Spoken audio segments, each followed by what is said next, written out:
আসসালামু আলাইকুম রহমতুল্লাহি ওবারাকাতু। আশা করছি সবাই ভালো আছো এবং সবাই সুস্থ আছো। যে যেখান থেকেই বসে দেখতেছো তারা প্লিজ প্রথমে কমেন্ট করে জানাও কে কোত্থেকে বলতেছো, কোন জেলা থেকে বলতেছো, কোন বিভাগ থেকে বলতেছো, কোন উপজেলা থেকে বলতেছো। বুঝতে পারছো? এখন দেখো, তুমি অবশ্যই এটা ভিডিওটা দেখার আগে তুমি আগে বা তুমি থাম্বনেল দেখছো বা তুমি ক্যাপশনটা দেখছো যে আজকে কী পড়াবো, ঠিক না? আচ্ছা, এখন প্রথম কথা হচ্ছে যে তুমি এই ভিডিওটা দেখবা কেন? এই যে অধ্যায়টার নাম লেখা আছে এখানে, এগুলোর ভিডিও তো ইউটিউবে অহরহ পাওয়া যায়, ঠিক না? তো আমার ভিডিও তুমি কেন দেখবা? জিনিস হচ্ছে এইটা। ভাই আমি আগে বলতেছি আমার চ্যানেলটা এত বড় না, হ্যাঁ, মাত্র শুরু করতেছি। তো তোমাদের সহযোগিতা একান্ত কাম্য, আমি তোমাদের থেকে এই সহযোগিতাটুকু চাচ্ছি। আর আরেকটা কথা কি, যে তুমি 3 মিনিট 5 মিনিট দেখে মানে পুরো ভিডিওটা তুমি কী করবে না, আর যাচাই বাছাই করবে না, ঠিক আছে? তো আমার একটা রিকোয়েস্ট থাকবে, তুমি কষ্ট করে আমাদেরকে 20টা মিনিট দেখো, 2x স্পিড বা 1.5x স্পিড দিয়ে তুমি কষ্ট করে তুমি পুরো ভিডিওটা দেখো। যদি ভালো লাগে অবশ্যই তুমি এখানে থেকে দাও। বুঝে গেছে? আর আমি একটা কথা দিলাম তোমাদেরকে, যে ফ্রি ক্লাস তো অনেক জায়গায় আছে। তো আমি চাইবো যে ফ্রি ক্লাসের মধ্যে মানে একটা প্রিমিয়াম ভাব আনতে। মানে আমি চাচ্ছি যে আসলেই কিছু একটা করতে। কাদেরকে নিয়ে? যারা নবম দশম শ্রেণীতে আসো, বুঝতে পারছো? তাদেরকে নিয়ে আমি কাজ করতে চাই। বুঝে গেছে জিনিসটা? আচ্ছা, এখন দেখো আর একটা কথা বলি, যে তোমরা তো কি ক্লাস 9-10 না? একটা কথা বলি শোনো, যে প্রথমে যে কোনো কিছুর, যেমন আমার ক্ষেত্রে তুমি দেখো না যে থাম্বনেলটা দেখলাম বা চ্যানেলটা দেখলাম, দেখে একটা চিন্তা ভাবনা করে ফেললাম যে এটা ভালো না, মাথা শুরু করতেছে, এমনটা তুমি মানে কি মানে এরকম তুমি করিও না কষ্ট করে। বুঝতে পারছো? আগে দেখো কি হয়, হ্যাঁ, আগে দেখো, তারপরে উঠে তুমি কী করবা, বিচার বিবেচনা করবা। আর তুমি অবশ্যই থাম্বনেলটা তুমি দেখছো, ক্যাপশনটা তুমি দেখছো, দেখে অবশ্যই ক্লিক করছো যে আসলে কিছু শিখতে আসছি, ঠিক না? ওই শিখতে যদি আসো তাহলে অবশ্যই আমি বলবো যে তুমি আগামী 20টা মিনিট মনোযোগ দিয়ে শোনো আমি কি বলি। বুঝতে পারছো? আর যদি ভিডিওটা ভালো লেগে থাকে তাহলে একটা রিকোয়েস্ট থাকবে, তোমার যে ফ্রেন্ডগুলো আছে, স্কুল ফ্রেন্ডগুলো আছে, তাদেরকে কষ্ট করে ইনভাইট দিয়ে দিবা, বা বলবা যে একজন আছে, আমার নাম হচ্ছে মনির। তো মনির ভাই কী করতেছে, এই ফ্রি ক্লাস দিচ্ছে, অন্যান্য প্ল্যাটফর্ম তো দিচ্ছে, আমিও দিচ্ছি, আমি আমার বেস্ট এফোর্টটা দিয়ে তোমাদেরকে দিব, ওইটুকু দিয়েই তোমাদেরকে আমি সেবা করতে যাচ্ছি। আর আরেকটা কথা হচ্ছে যে একটা প্ল্যাটফর্ম, এডুকেশনাল প্ল্যাটফর্মের মূল মূল যে ভিত্তিটা, এটা হচ্ছে স্টুডেন্টরা। এখন স্টুডেন্ট না থাকলে প্ল্যাটফর্ম থাকবে না, প্ল্যাটফর্ম না থাকলে স্টুডেন্ট থাকবে না। এখন তোমরা যদি না থাকো তাহলে আমি থাকবো না, আমার প্ল্যাটফর্ম থাকবে না। আমার ইচ্ছা যে নবম দশম শ্রেণীতে নিয়ে একটা কাজ করা, অনেক বড় লেভেলে কাজ করা। প্রথম এসএসসি, তারপরে এইচএসসি আস্তে আস্তে সমস্যা শুরু করবো। তো প্রথমে তোমাদের সাহায্য আমি চাই, যে তোমরা ভিডিওটা সম্পূর্ণ দেখো। তো আজকে আমরা পূর্বটা আসলে কী জিনিস? আচ্ছা, একটা কথা বলি, যে আমি কিন্তু মুখে একটু বাজি মানে তোতলাই আর কি, বুঝতে পারছো? তো এটা একটু বাদ দিয়ে রাখবে, এটা সাইডে রাখবা, বুঝে গেছে? আচ্ছা, এখন দেখো, সেটা হচ্ছে আমরা আজকে পড়বো নবম দশম শ্রেণী রসায়নের 3য় অধ্যায়, পদার্থের গঠন নিয়ে আমরা পড়বো আজকে। এখন তোমরা অবশ্যই 6-এ 5-এ তারপরে 7-8 তোমরা বিস্তরভাবে পড়ে আসছো। কি পড়ে আসছো? পদার্থকে নিয়ে পড়ে আসছো। তাহলে পদার্থ জিনিসটা কি তোমরা অবশ্যই জানো, যে যার ভর আছে, জায়গা দখল করে এবং বল প্রয়োগে বাধা দেয়, এরা কি পদার্থ। এরা কি পদার্থ। এখন তুমি দেখো, তাহলে এটা হচ্ছে কি পদার্থ। বুঝতে পারছো? আচ্ছা, এখন এই যে পদার্থ জিনিসটা খায় না মাথায় দেয়, কি খায় না মাথায় দেয়। এখন দেখো, পদার্থ তুমি যে আজকে সংজ্ঞায় বললা যে যার জায়গা আছে, ভর আছে, হ্যাঁ, এবং কি আয়তন দখল করে এবং কি বল প্রয়োগে বাধা দেয়, এটা এমনি এমনি আসে নাই, বুঝো না? আচ্ছা, এমনি এমনি আসে না, কেমন আসে দেখবো এটা আমরা। তো আগে পদার্থ কি যে এটা জানো নাকি? জানো না? আচ্ছা, এখন দেখো একটা ইম্পর্টেন্ট কোয়েশ্চেন, সেটা কি? একটা কথা বলো, যে তুমি যে চারপাশে যা দেখতে পাও এটা কি আমাদের পরিবেশ না? আচ্ছা, আমাদের পরিবেশে তুমি যা দেখতে পাও এগুলো কি বলো তো? এগুলো হচ্ছে প্রত্যেকটা পদার্থ, অর্থাৎ সবগুলোই কি মানে পদার্থের মিশ্রণ বলতে পারো, যে আমাদের প্রকৃতিটা তুমি যেখানে দেখো সব কিছু। আর এই প্রকৃতিটা নিয়ে আমাদের সকল রহস্য, আমাদের সকল কৌতূহল। বুঝতে পারছো? এখানটা আদান দিচ্ছে, তো একটু ইয়ে করতেছি। এখন দেখো, তাহলে এখন এই যে তুমি চারপাশে দেখো, তাহলে প্রকৃতির মধ্যে পদার্থ অন্তর্নিহিত, পদার্থ নিয়ে প্রকৃতি কি গঠিত। তাহলে বলো তো, শুরুতে মানে রসায়নের শুরুটা হয়েছে কীভাবে? প্রকৃতি থেকে। পদার্থবিজ্ঞান প্রকৃতি থেকে, তারপরে বায়োলজি প্রকৃতি থেকে, মানে মানুষের জানা অজানা সব কিছুই কি প্রকৃতি থেকে শুরু হয়েছে। তো ওই নিরিখে প্রকৃতি থেকে মূলত বিভিন্ন বিজ্ঞানের শাখাগুলো কি হয়েছে, জন্মলাভ করছে। আমি এটা বলতে পারি, অর্থাৎ বিজ্ঞানের ভিত্তিটা হচ্ছে কি প্রকৃতি। বুঝতে পারছো? আচ্ছা, তো এখন যেহেতু প্রকৃতি নিয়ে সব কিছু, তো এখন বিজ্ঞানীরা কী করছে জানো? এই যে বিজ্ঞানীরা সম্পূর্ণ প্রকৃতিকে 2 ভাগে ভাগ করছে। প্রথম তো এত ভাগটা করে নাই, পরবর্তীতে না আসছে। তো এখন প্রথম থেকে না বলি, একটু এখান থেকে বলি, হ্যাঁ, বুঝার সুবিধার্থে। এখন দেখো, যে এই যে প্রকৃতিকে 2 ভাগে ভাগ করছে, আমি বলতেছি যে প্রকৃতি যাকে কি বলা হয়, নেচার। এই প্রকৃতিকে 2 ভাগে ভাগ করছে, কিন্তু একদিন দুদিন হয় নাই। তো একদিন না হয়তো আমরা ওই একজন একটা পরেরটা পড়তেছে। হ্যাঁ, এখন দেখো এই যে প্রকৃতি দুই ভাগ করছে, তাহলে একটা হচ্ছে পদার্থ, একটা হচ্ছে কি পদার্থ, যাকে বলা হয় ইংরেজিতে ম্যাটার। কি বলা হয়? ম্যাটার। আর আরেকটাকে বলা হয়, এখন দেখো এই যে পদার্থ বলছে, এখন এই যে পদার্থকে নিয়ে বিস্তর গবেষণা করে, বিস্তর মানে অনেক বিস্তর গবেষণা করে এই যে পদার্থের মধ্যে বিজ্ঞানী দেখতে পাচ্ছে শক্তির সন্ধান। কি পেয়েছে? শক্তি। এই জন্য এই প্রকৃতির মধ্যে পদার্থ যেটা, সেটা কি শক্তি হিসেবে সঞ্চিত আছে। ঠিক আছে, তুমি যেটাকে পদার্থ বলতেছো এটা আসলে পদার্থ না, এটার মধ্যে শক্তির একটা ঘনীভূত রূপ। এটা বলছে বিজ্ঞানী আইনস্টাইন। যেখানে সবচেয়ে বেশি পরিমাণে ভর পুঞ্জীবিত আছে সেটার মধ্যে কি শক্তির একটা রূপ। বুঝা গেছে? এখন দেখো তাহলে এই যে পদার্থ, এই পদার্থকে নিয়ে গবেষণা করার ফলে কি হয়েছে? শক্তির সন্ধান পাইছে, অর্থাৎ কি এনার্জি। কি এনার্জির সন্ধান তারা পাইছে। কারা? এখন দেখো তাহলে আমি লিখতে পারি, তাহলে কি করছে? গবেষণার ফল। কি আমি লিখতে পারি? গবেষণার ফল বা গবেষণার ফল বা ফসল বলতে পারি, ফল বা ফসল। অর্থাৎ কি? অর্থাৎ এই যে পদার্থ হচ্ছে কি স্টোর হাউস অফ এনার্জি, অর্থাৎ শক্তির আধার। তাহলে কি বলতে পারি? এই যে পদার্থ হচ্ছে কি, এই যে পদার্থ হচ্ছে, এই যে পদার্থ কি, পদার্থ হচ্ছে শক্তির আধার। কারা বলছে? আমি বলছি? তুমি বলছো? কারা বলছে? বিজ্ঞানীরা বলছে। তাহলে পদার্থ হচ্ছে কি, পদার্থ হচ্ছে শক্তির আধার। তাহলে পদার্থ হচ্ছে শক্তির আধার বা স্টোর হাউস অফ এনার্জি। বুঝতে পারছো? তাহলে পদার্থ হচ্ছে কি শক্তির আধার, the store house of energy. আচ্ছা এখন দেখো, এই যে তুমি যে বললা যে পদার্থ হচ্ছে স্টোর হাউস অফ এনার্জি, তাহলে কয়েকটা যুক্তি দেখি, চলো। মানে কয়েকটা জিনিস দেখবো যে আসলে যে পদার্থ মধ্যে শক্তি সঞ্চিত থাকে এটা আসলে কেমনে। বুঝতে পারছো? এখন তুমি অবশ্যই 6 বা 7 বা 8 তোমরা পড়ছো যে পদার্থ কি পরমাণু দিয়ে গঠিত, ঠিক না? এখন তোমরা জানতে যে পরমাণুর কেন্দ্রে কি থাকে? নিউক্লিয়াস থাকে, থাকে না? থাকে। এখন দেখো তাহলে যুক্তি নাম্বার 1 আমি কি বলতেছি খেয়াল করো। তাহলে যুক্তি নাম্বার কত? যুক্তি নাম্বার 1, সেটা কি? দেখো আমি একটা পরমাণু আঁকি। হ্যাঁ, এখন ধরো এটা হচ্ছে পরমাণু এবং এটা তার নিউক্লিয়াস। এখন এই যে নিউক্লিয়াস, তার কেন্দ্রে থাকে কে? কেন্দ্রে থাকে নিউট্রন, থাকে আগে থাকে প্রোটন, ঠিক না? আচ্ছা, যখন বিজ্ঞানীরা এই পরমাণুকে নিয়ে গবেষণা শুরু করছে, তখন এই যে কেন্দ্রের মধ্যে প্রোটন আর নিউট্রন আছে না? হ্যাঁ আছে। এখন কেমনে আছে তারা? তারা যে একসাথে আছে, কেমনে আছে? তারা একটা অধিক শক্তিশালী বল দ্বারা কি আছে? তারা একসাথে আছে। বুঝতে পারছো? এখন এই যে অধিক শক্তিশালী বল দ্বারা তারা আবদ্ধ, পরবর্তী দেখা গেছে এই যে শক্তিশালী বল দ্বারা আবদ্ধ, আসলে শক্তি এই যে নিউট্রন আর প্রোটন, এরা শক্তির মাধ্যমে কি একটা বন্ধন শক্তির মাধ্যমে তারা কি আবদ্ধ। কি এই প্রোটন আর নিউট্রন কি এক ধরনের বন্ধন শক্তি দ্বারা কি আবদ্ধ।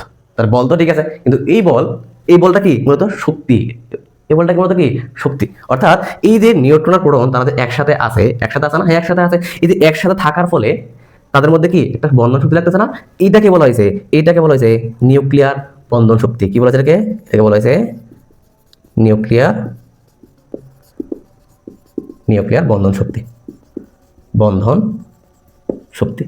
কি বলা হয়েছে এটাকে? নিউক্লিয়ার বন্ধন শক্তি, অর্থাৎ নিউক্লিয়ার বাইন্ডিং এনার্জি। কি বলা হয়েছে এটাকে? আমি আবার বলি, কি বলা হয়েছে এটাকে? এটাকে বলা হয়েছে নিউক্লিয়ার বাইন্ডিং এনার্জি। কি বলা হয়েছে? নিউক্লিয়ার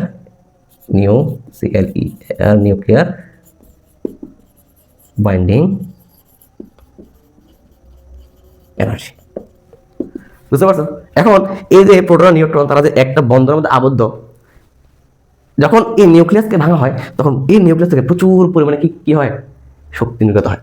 যেটা আমরা দেখছি বা আমরা শুনছি, নামগুলো শুনছি। তোমরা নিউক্লিয়ার ফিউশন কি বলছিলাম? নিউক্লিয়ার ফিউশন, ওটা কি? Nuclear fission. কি নিউক্লিয়ার কি ফিশন। এই দুটো বিজ্ঞান অবশ্যই শুনছো যে ফিউশন মানে কি একত্র করা। কি করা? দুটা নিউক্লিয়াসকে একত্র করলো কি হয়? শক্তিমুক্ত হয়। আবার ফিশন মানে কি ফিশ মানে মাছ কেটে ফেলি না? হ্যাঁ এরকম। এটা কি ভেঙে ফেলি। তাহলে এই যে ভেঙে ফেলার ফলে কি হয়? নিউক্লিয়াস থেকে শক্তি নির্গত হয়। এই শক্তি কোন থেকে আসছে? তখন বলছে যে না, অবশ্যই নিউক্লিয়াসের মধ্যে কি আছে? শক্তি আবদ্ধ আছে। বুঝতে পারছো? আচ্ছা, তারপর দেখো, তার মানে কি এটা যদি প্রমাণ হয় তাহলে অনেকগুলো প্রমাণে পদার্থ গঠিত হয়। তাহলে অনেকগুলো পদার্থ যদি পদার্থ গঠিত হয় তাহলে বলতে পারি না যে ওই যে পদার্থ শক্তির আধার? বলতে পারি। আচ্ছা গেল। তারপরে দেখো যুক্তি নাম্বার 2। যুক্তি নাম্বার 2 সেটা কি? এটা হচ্ছে তোমার রাসায়নিক বন্ধন শক্তি। কি শক্তি? রাসায়নিক বন্ধন শক্তি। এটা হচ্ছে নিউক্লিয়ার বন্ধন শক্তি, এটা কি রাসায়নিক বন্ধন শক্তি। দেখ, রাসায়নিক বন্ধন শক্তি, কেমিক্যাল বাইন্ডিং এনার্জি। কি কেমিক্যাল বাইন্ডিং এনার্জি। এখন তুমি অবশ্যই জানো যে যখন পদার্থের মধ্যে অণু পরমাণু কেমনে থাকে, এমনি থাকে না, তারাও কি একটা বন্ধনের মধ্যে আবদ্ধ, একটা আকর্ষণ বল দ্বারা কি আবদ্ধ। তো এখন দেখো তাহলে কি বলছি, তাহলে দেখো তো, তাহলে তাহলে পদার্থ কি, পদার্থ হচ্ছে অণু পরমাণু দিয়ে গঠিত। পদার্থ কি অণু বা পরমাণু দ্বারা কি, অণু পরমাণু দ্বারা গঠিত, ঠিক না? আচ্ছা, তাহলে পদার্থ যেহেতু অণু পরমাণু দ্বারা গঠিত, এখন এই যে অণু পরমাণু দ্বারা গঠিত তুমি বলতেছো না, এখন এই যে অণু পরমাণু দ্বারা গঠিত, তার মানে এটা কি আছে, তার মানে হচ্ছে, তার মানে এটা সকলেই, এরা সকলেই কি বন্ধন শক্তি দ্বারা কি, শক্তি দ্বারা আবদ্ধ। বা একটা কথা বলি শোনো, যখন দুজন বন্ধু কি বলো যে আমাদের বন্ধন অনেক শক্তিশালী, এই যে বন্ধুত্ব তুমি বলো বন্ধন না, হ্যাঁ, তো তোমাদের শক্তি অনেক বেশি। এখন দেখো তার মানে তোমাদের দুই বন্ধুর যদি বন্ধনটা ভাঙতে যায়, থার্ড পার্সন যদি ভাঙতে চায়, তাহলে তাকে কি খুব বেশি পরিমাণে কি দেওয়া লাগবে, শক্তি দেওয়া লাগবে, বা অনেক ধরনের প্যাচ গোছ লাগাইতে হবে, তাহলে তোমাদের বন্ধুত্বটা নষ্ট হবে। আদারওয়াইজ নষ্ট হবে না। তাও কিন্তু অনেক কাঠকয়লা পুরানো লাগবে তোমাদের মধ্যে যে বন্ধু আছে এটাকে নষ্ট করার জন্য।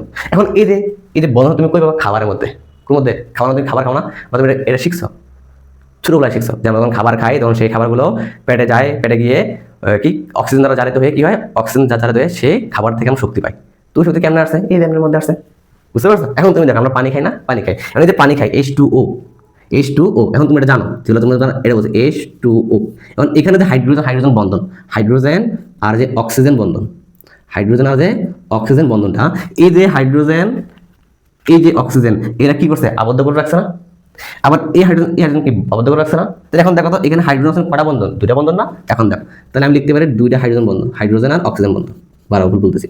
তাহলে কি হাইড্রোজেন আর কি অক্সিজেন বন্ধন, হাইড্রোজেন আর কি এটা কি অক্সিজেন বন্ধন। তাহলে এই যে বন্ধন, এই যে বন্ধনটা, এই বন্ধনের শক্তি কত তুমি শিখবে এটা, যে 2 এটা হচ্ছে কত 436, মেবি যদি ভুল বলে না থাকি 436 কিলো জুল পার মোল, অর্থাৎ প্রতি বন্ধনে, একটা বন্ধনে 436 কিলো জুল পার মোল শক্তি থেকে আবদ্ধ থাকে। তার মানে তুমি যদি বাইরে থেকে এই বন্ধনটা ভাঙতে চাও, তাহলে অবশ্যই তোমাকে 436 কিলো জুল শক্তি তোমাকে দেওয়া লাগবে। আবার তুমি যদি একটা হাইড্রোজেন আর অক্সিজেনকে তুমি জোড়া লাগাতে চাও, তাহলে তোমাকে সেম 436 কিলো জুল পার মোল শক্তি তোমাকে দেওয়া লাগবে, বুঝতে পারছো? আচ্ছা, তাহলে ভাঙলে এত শক্তি মুক্ত হবে, আর কি হইলে তাহলে কথা বলো তো, তাহলে এখানে হবে তোমার 6 × 12 2 হাতে 1 7 2 × 8, তাহলে 872 কিলো জুল পার মোল। তার মানে তুমি এক অণু পানি যদি ভাঙো, তাহলে তুমি 872 কিলো জুল পার মোল শক্তি তার থেকে মুক্ত তুমি পাবা। এই শক্তিটা তুমি কাজ করতে পারবা, বুঝতে পারছো? আচ্ছা, তো এগুলো সিম্পলি। এখন আমরা এই অধ্যায় এগুলোর ম্যাথ আমরা করবো 8ম অধ্যায়, রাসায়নিক শক্তি একটা অধ্যায় আছে, ওই অধ্যায়ে গিয়ে আমরা এগুলো ম্যাথ করবো, বুঝতে পারছো? ওইখানে দেখবা যে অনেকগুলো চার্ট এগুলো দেওয়া আছে, ঠিক আছে? আচ্ছা, এখন যুক্তি নাম্বার 3, কি যুক্তি নাম্বার কি 3, ওই যে প্রথমে কথাটা বলছিলাম কি বলতো, সেটা তো তোমার ওই যে ভর, কি ভর হিসাবে শক্তি সঞ্চয়, কি হিসাবে সঞ্চয়, ভর হিসাবে শক্তি সঞ্চয়, কি হিসাবে, ভর হিসেবে শক্তির সঞ্চয়। আচ্ছা, আরেকটা কথা বলি শোনো, এই যে শক্তি সঞ্চয় হবে, এই যে শক্তি সম্পূর্ণ সরল গুণিতক, অর্থাৎ সে কোনো ভগ্নাংশ হবে না, বুঝতে পারছো? অর্থাৎ ধরো যে তুমি বাজার থেকে গেলে না, বাজারে তুমি গেছো যে তুমি একটা চিপস প্যাকেট কিনতে পারবা, কোনোদিন যদি বলো যে আমাকে 1.5টা অর্থাৎ 1.5টা তুমি চিপস প্যাকেট কিনতে পারবা না। তো সেম ভাবে প্রত্যেকটা পদার্থের মধ্যে শক্তি কিন্তু কি থাকে, পূর্ণ গুণিতক আকারে কি থাকবে, তারা সঞ্চিত থাকবে।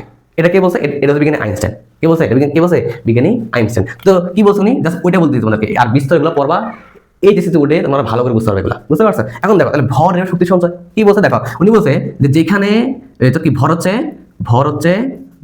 হচ্ছে শক্তির একটি ঘনীভূত রূপ,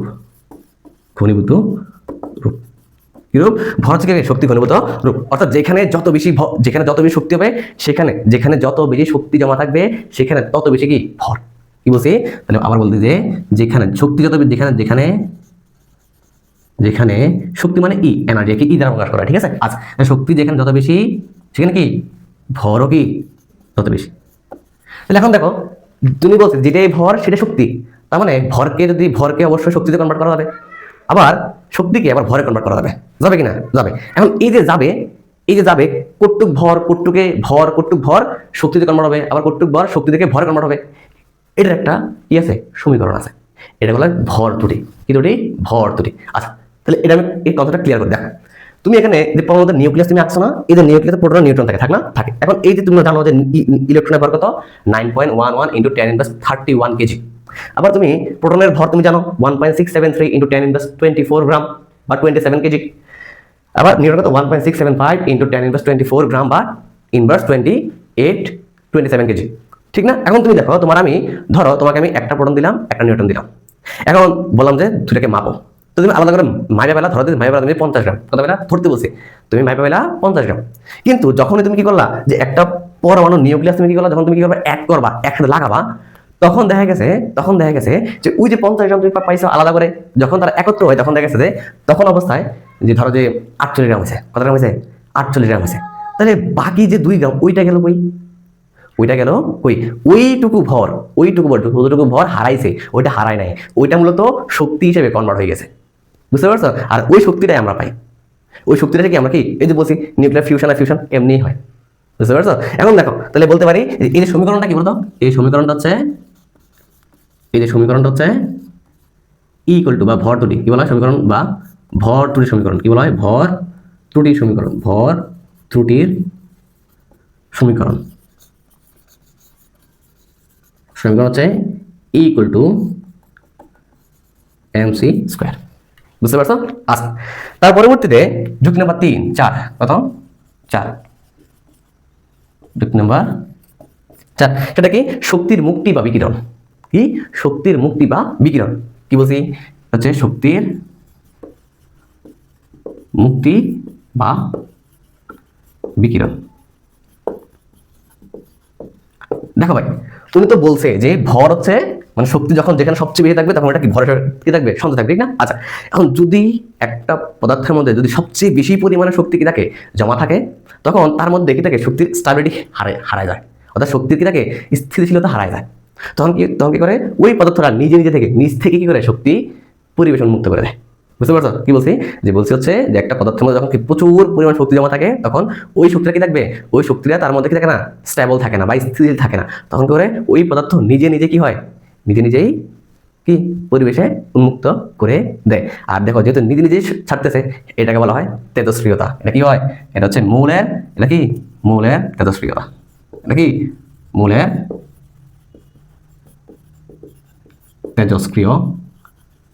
তেজস্ক্রিয়তা। অর্থাৎ নিচ থেকে শক্তি কি করবে? শক্তি নিচ থেকে কি হবে? শক্তি নিচ থেকে কি হবে?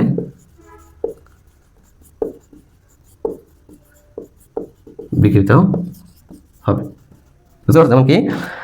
যেমন আলো, তুমি সেটা তুমি পাবা আলো, তাপ, তারপরে বা আলফা এমনকি তেজস্ক্রিয় কয়েকটা কি পাবা? তেজস্ক্রিয় রশ্মি পাবা। কি পাবা? তেজস্ক্রিয় রশ্মি হিসেবে তুমি পাবা হচ্ছে আলফা বিটা গামা। কি? Alpha beta gamma. বুঝতে পারছো? আচ্ছা, তাহলে এগুলো হচ্ছে আমার কি পদার্থ, মানে পদার্থের মধ্যে শক্তি সঞ্চয় তোমাকে তাহলে বিশ্বাস করে না, যেগুলো তুমি জানো। আমি এটা থেকে সহজ সংজ্ঞা থেকে নিছি। বুঝতে পারছো? তোমরা সবাই অবশ্যই 6 থেকে 8 পর্যন্ত তোমরা এই কথাগুলা কোথাও না কোথাও শুনছো, ওই জন্য এগুলো বলছি। বুঝতে পারছো? আচ্ছা, তাহলে বুঝতে পারলাম যে প্রকৃতিকে দুই ভাগ করছে, একটা হচ্ছে পদার্থটা কি শক্তি, ঠিক না? আচ্ছা, এখন এই যে পদার্থ বলছি শক্তি। আচ্ছা, এখন দেখো যে যুক্তি নম্বর 1 আমরা দেখাচ্ছি যে পরমাণুদের কেন্দ্র আছে নিউক্লিয়াস, সেই নিউক্লিয়াসে থাকে প্রোটন আর নিউট্রন, ঠিক না? এই যে প্রোটন আর নিউট্রন তুমি দেখলা এটা তো এমনি যুক্ত নাই, তাদেরকে কেউ না কেউ আটকে রাখছে। কেউ আটকে রাখছে কে? তারা এই যে প্রোটন নিউট্রন বন্ধুর মতো, তারা নিউক্লিয়াসে আবদ্ধ আছে। কি মতে? শক্তির মাধ্যমে। ওটা কি বলেছে? নিউক্লিয়ার বাইন্ডিং এনার্জি বা নিউক্লিয়ার বন্ধন শক্তি। যেমন আমরা এই বিদ্যাগুলো শুনছি নিউক্লিয়ার ফিউশন আর নিউক্লিয়ার ফিশন। বুঝতে পারছো? আচ্ছা, তো যুক্তি নম্বর 3 কি? দুই দেখলাম যে রাসায়নিক বন্ধন শক্তি। এটা আমরা ছোটবেলা থেকে শিখে আসছি যে খাবার খাইলে শক্তি পাই। কেমন পাই? এইখান থেকে পাই, যে পানি দিয়ে আমাদের, যেটা আমরা বুঝলাম। ঠিক আছে? আবার দেখলাম কাঠ কয়লা পুরাই না, ওখান থেকে শক্তি পাই না, গরম লাগে, হিট লাগে, ওইটা কিন্তু এখানে। বুঝতে পারছো? আচ্ছা, তারপর দেখো যেমন মিথেন গ্যাস CH4, কি CH4, তুমি দেখো কি CH4, এই যে তুমি দেখো এই যে CH4, এটাকে মুতে আমরা লেখে এই কার্বন এখানে একটা হাইড্রোজেন এখানে একটা এই দেখো হাইড্রোজেন হাইড্রোজেন হাইড্রোজেন হাইড্রোজেন। এখন দেখো কি দেখবো এই জায়গায় দেখো, তো এই যে একটা হাইড্রোজেন করা বলতো কার্বন হাইড্রোজেন একটা দুইটা তিনটা চারটা, তাহলে আমি লিখতে পারি 4 ইন্টু কার্বন হাইড্রোজেন কত কার্বন হাইড্রোজেন। তো একটা দেখুন দেখো 4 ইন্টু এই যে কার্বন হাইড্রোজেনে শক্তি এই যে বন্ধনে কত শক্তি থাকে এটা তোমার হচ্ছে 413, যদি ভুল বলে না থাকে 413 কিলো জুল পার, আমাদের অনেক অনেক আগে তো খেয়াল নাই ঠিক, তাহলে 413 গুণ করে এখন 4 4 16 4 13 52, তাহলে 1652 কিলো জুল পার মোল। তাহলে এই পরিমাণ শক্তি তুমি পাবা যখন তুমি 1 মোল মিথেন তুমি পুরাবা, বুঝতে পারছো? আচ্ছা এখন ভর যদি ওই যে বিজ্ঞানী আইনস্টাইন বলছে, কে বলছে? বিজ্ঞানী আইনস্টাইন, যে যেখানে সবচেয়ে পরিমাণ ভর শক্তি পুঞ্জীবিত থাকবে তখন এটা কি ভর হিসেবে থাকে, বুঝতে পারছো? তো এই যে বলতে পারি যে ভর যেটা শক্তি সেটাই ভর, এখন দেখো ভর যদি হারায় নাই শক্তি মুক্ত হয়ে যায় কেমনে? এই যে এই সমীকরণে, বুঝতে পারছো? আচ্ছা এবার দেখো তাহলে শক্তির মুক্তি বা বিকিরণ, অর্থাৎ যখন যেখানে যে পদার্থ সবচেয়ে বেশি পরিমাণে থাকবে শক্তি জমা থাকবে তখন কি হয়? তখন আর পারতেছে না, আমি ওভারলোড হয়ে গেছে আর পারতেছি না রাখতে, তখন কি হয়? তখন পদার্থটা বা ওই পদার্থটা নিচ থেকে কি করে শক্তি কি ছাড়তে থাকে, পরিবেশ ছাড়তে থাকে। এটা কি আলো তাপ হিসেবে, এবং খুব গুরুত্বপূর্ণ আলফা বিটা গামা রশ্মি তুমি পাবা এখানে তেজস্ক্রিয় রশ্মিগুলো, বুঝতে পারছো? আচ্ছা এটা বুঝতে পারলে আমরা পদার্থ নিয়ে মোটামুটি কিছু বুঝতে পারলাম, বুঝছো? আচ্ছা এখন কি বলবো, শক্তি নিয়ে আছে কিন্তু তোমাদের লেভেলে নাই, এত কিছু আলোচনা নাই, কিন্তু আমরা পরবর্তী এই জিনিসগুলো বুঝতে পারবো। এখন দেখো তাহলে এই যে পদার্থ নিয়ে তো গড়ানো হয়েছে, অনেক হয়েছে, বিস্তর আলোচনা হয়েছে, ঠিক আছে? আচ্ছা তুমি জানতো পদার্থ কিনে করে দাও, পরমাণু নিয়ে গড়িত, ঠিক না? অনেকগুলো পরমাণু নিয়ে কি পদার্থ গড়িত। এখন এই যে এটার ইতিহাসটা মূলত পড়বো, এখন কি করবো? ইতিহাসটা পড়বো, বুঝছো? কি করবো? ইতিহাস দেখো। এখন তৎকালীন সময় অনেক অনেক আগে, খ্রিস্টপূর্ব অনেক মানে যীশু খ্রিস্ট জন্মের অনেক বছর আগে, তখন কি আমার বলো, তখন কি তোমার মানে এত বেশি বিজ্ঞান কি এত বেশি উন্নত ছিল? এত বেশি উন্নত ছিল না। যেহেতু এত বেশি উন্নত ছিল না, তার মানে তারা সবকিছুই বাইরে থেকে দেখে ইউটিলাইজ করতে পারছে, বুঝতে পারছো? তো বাইরে থেকে কি কি ইউটিলাইজ করতে পারছে বা বুঝতে পারছে, এটাই দেখবো। তো এখন দেখো তুমি একটা কথা চিন্তা করো, যে ধরো যে আমার কাছে তো কি মার্কার, ধরো আমার কাছে ধরো একটা স্কেল আছে, এখন এই স্কেলটাকে তুমি ভাঙবা, এক ভাগ করো, প্রথমবার তুমি কি করবা? ভাগ করো, ধরো মাঝখান দিয়ে ভাগ করো, 2 ভাগ হবে, আবার ভাগ করো, আরো ভাগ হবে, আরো ভাগ করো, আরো ভাগ হবে, এরকম ভাঙতে তুমি এমন একটা পর্যায়ে যাবা যেই পর্যায়ে গেলে তুমি আর ওটাকে ভাঙতে পারবে না। এটা কে বলছে? তৎকালীন বিজ্ঞানীরা। কারা বলছে? সমস্যা একটা নাম আছে, বিজ্ঞানী কনাদ, লুসিপাস, তারপর বিজ্ঞানী ডেমোক্রিটাস, যে নামটা সবচেয়ে বেশি তোমরা পড়ো, ডেমোক্রিটাস। অর্থাৎ একটা পদার্থ থেকে তুমি নিছো যেটা তুমি ভাঙতে তুমি এমন একটা পর্যায়ে যাবা যেখানে আর তুমি ভাঙতে পারবা না, কিন্তু ভাঙতে তুমি পারবা না, এটা কি বলছে? তৎকালীন বিজ্ঞানীরা। এর একটি পরে খেয়াল কর, এই মাথাগুলো সব ডিস্টার্ব করতেছে। তো দেখ, তো ধরো তোমার কাছে তাহলে এগুলো কি ছিল? দার্শনিক ভিত্তি। এটা কি ছিল? দার্শনিক ভিত্তি। তাহলে দেখ আমি লিখতেছি, এটা কি ছিল? দার্শনিক ভিত্তি। এটা কি ছিল? দার্শনিক, এটা ছিল দার্শনিক ভিত্তি। কি ছিল? দার্শনিক ভিত্তি। অর্থাৎ তুমি ধরো একটা পদার্থকে নাও, ধরো এই পদার্থটাকে তুমি নিলা, ঠিক আছে? তুমি এটা ভাঙবা, তুমি প্রথম পিরিয়ডে তুমি ধরো ভাঙা তুমি এরকম কানাগুলো পাইলা, ঠিক আছে? তুমি এটা পাইছো, একটু ওয়েট করো। আচ্ছা তুমি এটা ভেঙে তুমি পাইছো না? আচ্ছা তার পরবর্তীতে এটা তুমি ভেঙে পাইছো, তারপর আবার তুমি ভাঙছো, যেখানে তুমি আইসা এরকম একটা জায়গায় তুমি আসবা, যে জায়গায় আসলে তুমি আর ভাঙতে পারবা না, যে জায়গায় তুমি আর আসলে তাকে আর ভাঙতে পারবা না।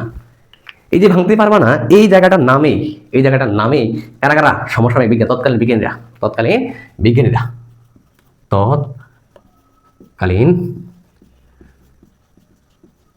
বিজ্ঞানীরা কি বিজ্ঞানী কি বলছে? অতি সূক্ষ্ম কণা। কি বলছে? এটা হচ্ছে কি পদার্থের অতি সূক্ষ্ম কণা। কি এটি হচ্ছে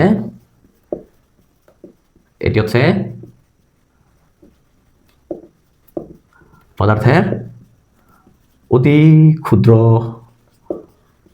কণা বা সূক্ষ্ম কণা।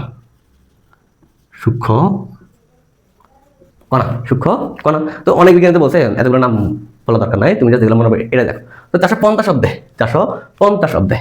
কত অব্দে? 450 অব্দে আমাদের বিজ্ঞানী ডেমোক্রিটাস, কে বলছে? বিজ্ঞানী ডেমোক্রিটাস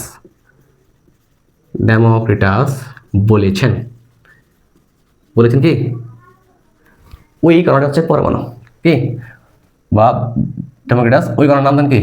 ওই কণার নাম দেন পরমাণু, বা যাকে বলা হয় অ্যাটম, যার অর্থ হচ্ছে, এটা কিন্তু গ্রিক শব্দ, কি শব্দ? গ্রিক শব্দ, বুঝতে পারছো? আচ্ছা, এখন দেখো যার অর্থ কি? যার অর্থ হচ্ছে অবিভাজ্য, যার অর্থ হচ্ছে অবিভাজ্য, বুঝতে পারছো? আচ্ছা, তো এখন দেখো, তো যেহেতু আগেকার বিজ্ঞানীরা অনেক অনেক মানে একটু হলেও কি ছিল, একটু ধারণা ছিল। তো এই এই যে কণাটা, যেটাকে ভাঙার পরে আর ভাঙা যাচ্ছে না, গেছে না, এটা যে এটার নাম কি? এটার একটা নামকরণ করা হয়েছিল। এটার নামকরণ হচ্ছে অণু। নামকরণ কি কি করা হয়েছে? অণু নামকরণ করা, যাকে বলা ইংরেজিতে মলিকিউল। কি বলা হয়? মলিকিউল নামকরণ করা হয়েছে। তার পরবর্তী এটা কি প্রথম? এখন দেখো, তৎকালীন সময় বিজ্ঞানী এমফেডোক্লিস, কে? বিজ্ঞানী এমফেডোক্লিস কি বলছে? যে প্রত্যেকটা পদার্থ নাকি মাটি, পানি, বায়ু এবং আগুন দ্বারা তৈরি। কি বলছে? এমফেডোক্লিস বলছে, কি বলছে? এমফেডোক্লিস বলছেন বা বলেছেন, কি বলতো? বলেছেন যে প্রত্যেকটি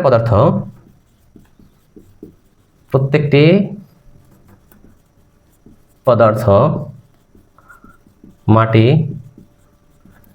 পানি, বায়ু ও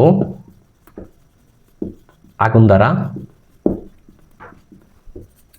কি গঠিত। কারা বলছে এটা? এমফেডোক্লিস বলছে। এখন মহাখুশি কারা? আরো ছিল, কয়েকজন বিজ্ঞানী ছিল, তাকে কিসে মদত দিয়েছে বা তাকে কিসে উৎসাহ দিয়েছে, হ্যাঁ ভাই তুমি এটা বলছো, এটা সত্যি।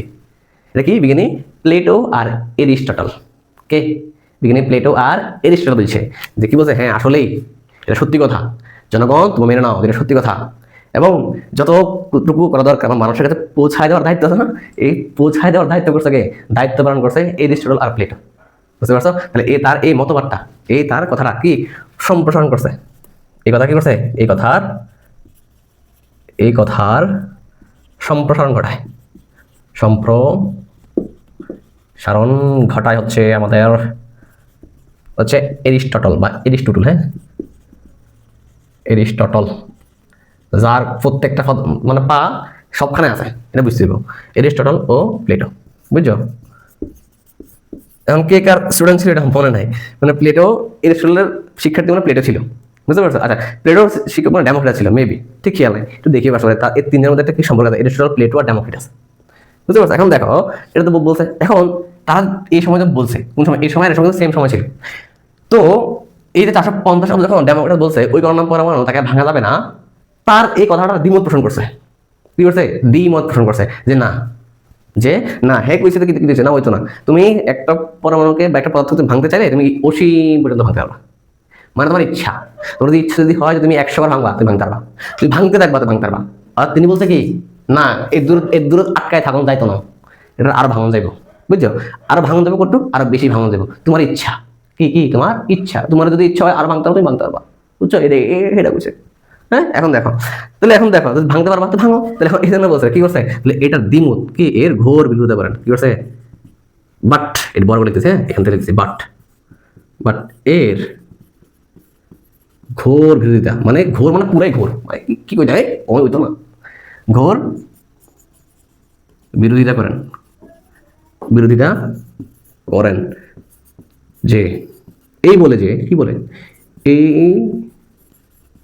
বলে যে পরমাণু কি, পরমাণু বিভাজ্য। দেখছো নি? পরমাণু কি বিভাজ্য,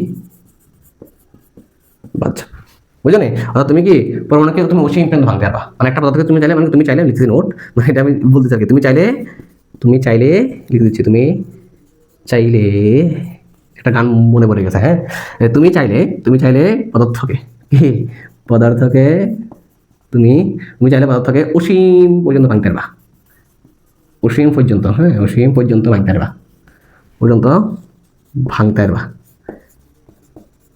পারবা, বুঝছো? এটাই কইছে, কেটা কইছে?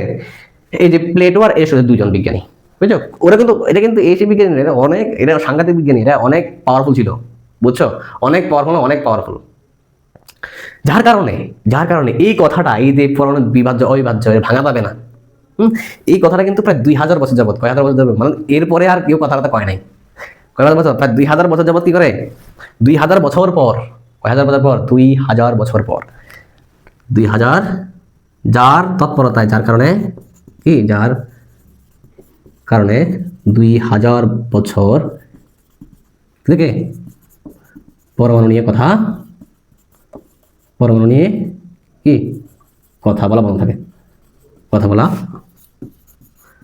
বন্ধ থাকে। তো এলে কি থাকবে এত বছর? হ্যাঁ, এর পরবর্তীতে হয়েছে না? হ্যাঁ হয়েছে। তারপরে ওটা 1803 সালে, কত সালে? 1803 সালে। তো এর আগে তো অনেক কথা আছে, বাট বলতেছি আর কি। 1803 সালে, 1803 সালে মনে রাখবা, এটা সাল 1803 সালে ডাল্টন, কে? বিজ্ঞানী ডাল্টন কি কইছে জানো? হেও হেও দেখো, হে হে কইছে শোনো। বিজ্ঞানী ডাল্টন কইছে যে তিনি কইছেন আমার, তিনি একটা পরীক্ষা করছে, মানে একটা রসায়ন গবেষণা করে বিভিন্ন গ্যাস নিয়ে তারা কি করছে, গ্যাসীয় মিশ্রণ নিয়ে তিনি গবেষণা করছে। তো ওই গবেষণা থেকে তিনি কি করছে, প্রাপ্ত রসায়ন কি, রসায়ন গবেষণা করে, রসায়ন রসায়ন গবেষণাগারে, রসায়ন গবেষণাগারে কি গ্যাসীয় মিশ্রণ নিয়ে, গ্যাসীয় মিশ্রণ মিশ্রণ ও এদের ধর্ম বিবেচনা করে বলেন, উনি কইছে কি পরমাণু অবিভাজ্য। ওই যে 2000 বছর আগে যেটা কইছিল, হ্যাঁ। তো এটা করে তার হাতের মানবো নাকি? মানবো না। তো এখন এটা চালাই করছে, কি করছে? চালাকি, হ্যাঁ। তো এটা যদি হয়ে যায়, তো উনি বলছে হ্যাঁ পরমাণু অবিভাজ্য, একে সৃষ্টি করা যাবে না, একে ধ্বংস করা যাবে না। কেমন কেমন কথা চিন্তা করছে আবার, এই কথাটা কিন্তু অনেক জনতা লাভ করছে। ঠিক আছে, বলেন পরমাণু অবিভাজ্য কি? পরমাণু অবিভাজ্য, একে সৃষ্টি বা ধ্বংস করা যাবে না। এই যে একটা মতবাদ দেন না, এটা কিন্তু অনেক জনপ্রিয়তা লাভ করছে। হে কি রে, এটা সৃষ্টি করা যাবে না, ধ্বংস করা যাবে না, কি জিনিস? তখন মানুষের মধ্যে আবার কি হয়েছে, মানে কৌতূহল, রে এটা এমন কি জিনিস, এটা তো দেখা লাগে। এই যে দেখতে যাইয়েই তো ঝামেলা, যত ঝামেলা, যার কারণে যদি না যাইতো তাহলে তোমার প্রশ্নটা পড়তে হতো না। হ্যাঁ, বুঝতে পারছো? তাহলে এখন দেখো, তাহলে হয়েছে, হ্যাঁ হয়েছে, শেষ, হ্যাঁ শেষ, একটু শেষ না, একটু শেষ না। গবেষণা করছে, অনেক কিছু পাইছে, হ্যাঁ অনেক কিছুই পাইছে, তো অনেক কিছু পাইছে, তো এগুলো তো কওয়া লাগবো। হ্যাঁ আচ্ছা, এখন দেখো মন দিয়ে শোনো। হ্যাঁ ভাঙবো, এটা দেখো, এখন দেখো কি ভালো হয়ে গেছে, উপর দিকে ভালো হয়ে গেছে মেবি। আচ্ছা দেখো, তাহলে উপর দিকে ভাঙছে, ভাঙছে, হ্যাঁ। আচ্ছা দেখো, তাহলে এরপর ভাঙছে, ঠিক না? তো এখন দেখো, তো এরপর আস্তে আস্তে আস্তে কি রসায়ন গবেষণাটা যখন আরো বেশি উন্নত হয়েছে, তখন দেখছে যে একটা পরমাণুকে ভাঙছো, প্রথমে ভাঙতে ভাঙতে তুমি এখানে আসবা, তারপর এখানে আসবা, তো কি যাচ্ছে, ভাঙা যাচ্ছে। ওই এরপর এখানে আসছে না, পরমাণু কি যাচ্ছে, ভাঙা যাচ্ছে। কারা বলছে বিজ্ঞানে তুমি যে সমস্যা বিজ্ঞান বোর, রাদারফোর্ড, থমসন, গোল্ডস্টাইন, তারপরে তোমার বুথ, বেকার, শ্রোডিঞ্জার, হ্যাঁ এই সব বিজ্ঞানে কি শেয়ার শুরু করেছে, ভাঙা যাচ্ছে। ভাঙলে কি কি পাওয়া যাচ্ছে, বুঝতে পারছো? এখানে ভাঙলে একটা কলম পাওয়া যায়, কি পাওয়া যায়, এর ভাঙলে একটা কলম পাওয়া যায়, বুঝছো? কলমটা খুব দামি একটা কলম, দেখবা। তো দেখো আবার বলতে শোনো, তাহলে এরে তুমি ভাঙছো না, হ্যাঁ এই যে পদার্থ, এরে ভাঙা তুমি এনে পাইলা 1 2 3 4, অনেক তুমি পাইছো আর কি, হ্যাঁ এন সংখ্যক পাইছো। এখন দেখো তার পরবর্তী তুমি এরে ভাঙছো, ভাঙার পর তুমি এমাইলা, যেন তুমি যেন কইছে যে আর ভাঙা যাইতো না, হ্যাঁ আর ভাঙা যাইতো না কইছে।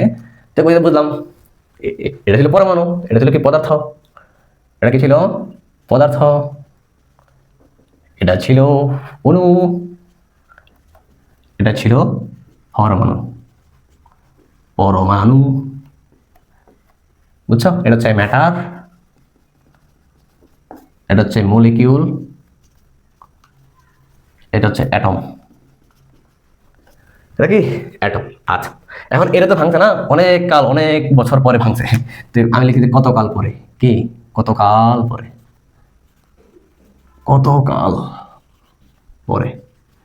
ভাঙছে না, ভাঙে কি জানো?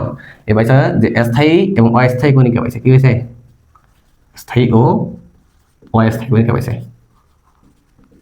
অস্থায়ী কণিকা পাওয়া যায়,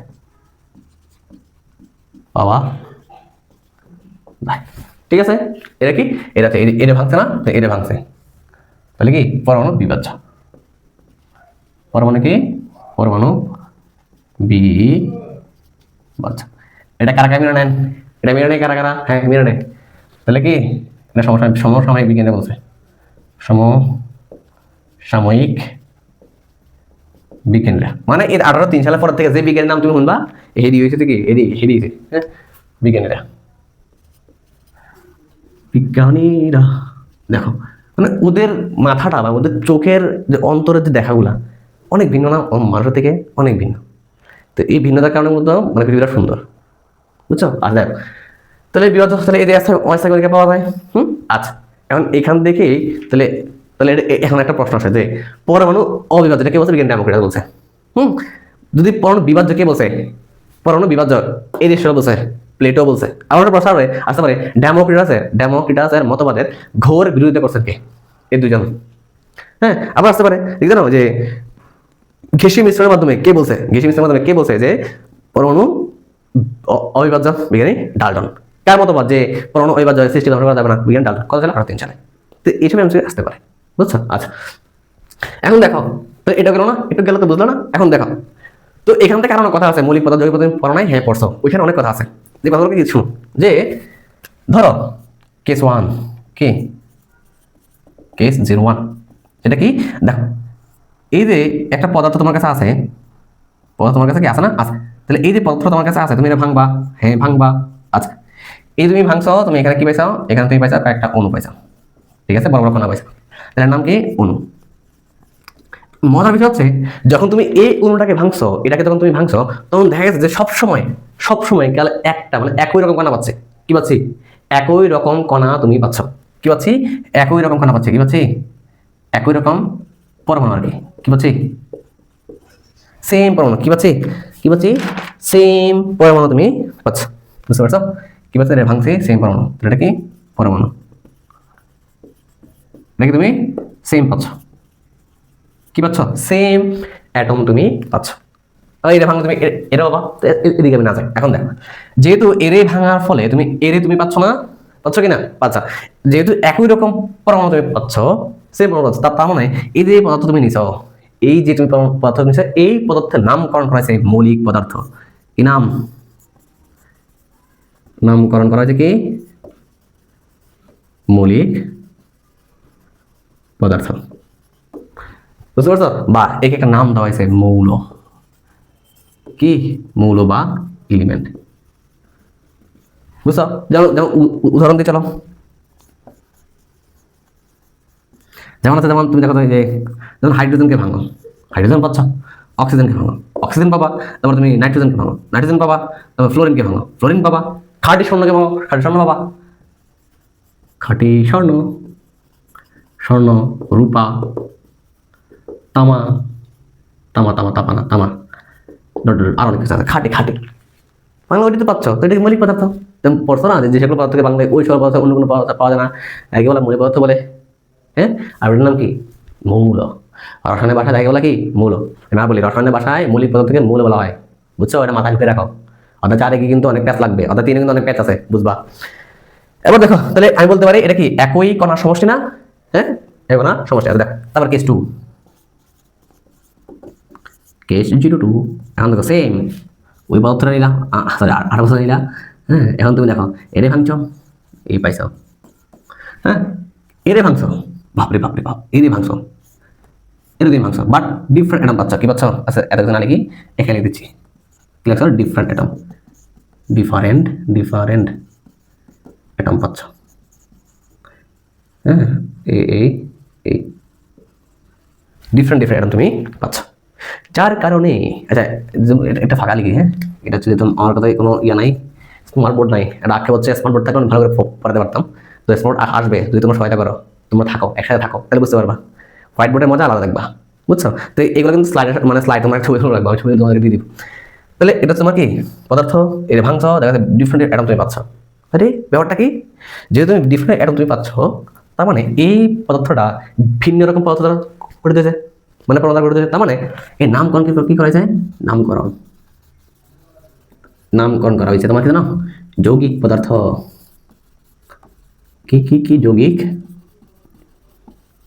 পদার্থ নামকরণ করা হয়েছে যেমন তুমি জানো যে তুমি এটা জানো না খাবার লবণের সংকেত H2O, যেমন কি H2O, খাবার লবণের সংকেত কি NaCl। তারপর তুমি এটা তুমি শিখছো যে মিথেন, কি শিখছো মিথেন CH4, এটা তুমি শিখছো মিথেন। মিথেনের এই তুমি যত ধরনের যৌগ তুমি পড়বা, যত পৃথিবীর যত ধরনের যৌগ আছে, কি পৃথিবীর সকল যৌগ, পৃথিবীর আল্লাহ দুনিয়া দেখে আর কি, পৃথিবীর সকল যৌগ, বুঝছো? পৃথিবীর সকল যৌগ হচ্ছে যৌগিক পদার্থ। বুঝে গেছে? শেষ। তাহলে এটা গেল আমাদের মোটামুটি পরমাণু নিয়ে কথাবার্তা। তো আবার বলি শোনো, তাহলে কে বলছে বিজ্ঞানী এমফেরোক্লিস বলছে, কি বলছে বিজ্ঞানী এমফেরোক্লিস আমাদেরকে এই কথাটা বলছেন, বুঝতে পারছো? হ্যাঁ দেখা যাচ্ছে মোটামুটি। আচ্ছা তাহলে এটা হচ্ছে না, আচ্ছা তাহলে এটা ভালো করে পড়িও, বুঝছো? এখান থেকে অনেক মানে তোমার বুঝে দিলাম কষ্ট করে। এখন দেখো এই যে মৌলিক পদার্থ বলছো না, মৌলিক পদার্থ বলছো না, হ্যাঁ বলছো, যেহেতু বলছো না, হ্যাঁ বলছো, বলছো কি না বলছো। এই যে এখান থেকে তো অনেক কথা আসবে, অনেক কথাই আসবে। এখন দেখো তুমি আমাকে তোমাকে এই বোর্ডে সব পরমাণু নিয়ে পড়াইছি, তো এতই যখন পরমাণু নিয়ে পড়াইছি তাহলে পরমাণুটা আসলে জিনিসটা কি খায় না মাথায় দেয়। তাহলে চলো কয়েকটা জিনিস পড়ি, নতুন জিনিস পড়ো, নতুন জিনিস, বুঝছো? দেখো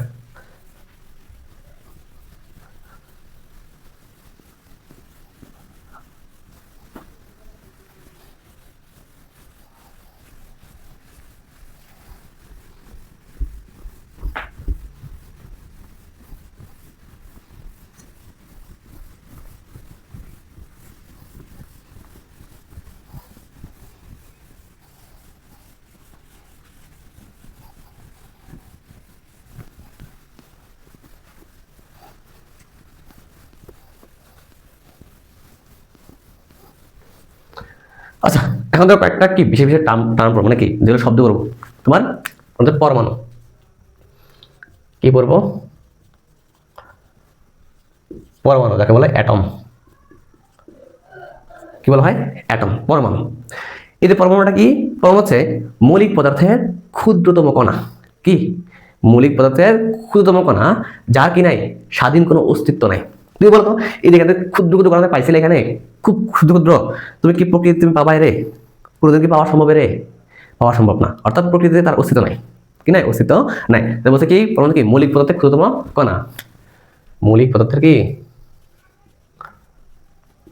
মৌলিক বা যৌগিক পদার্থের যৌগিক পদার্থের ক্ষুদ্রতম কণা, যার স্বাধীন কোনো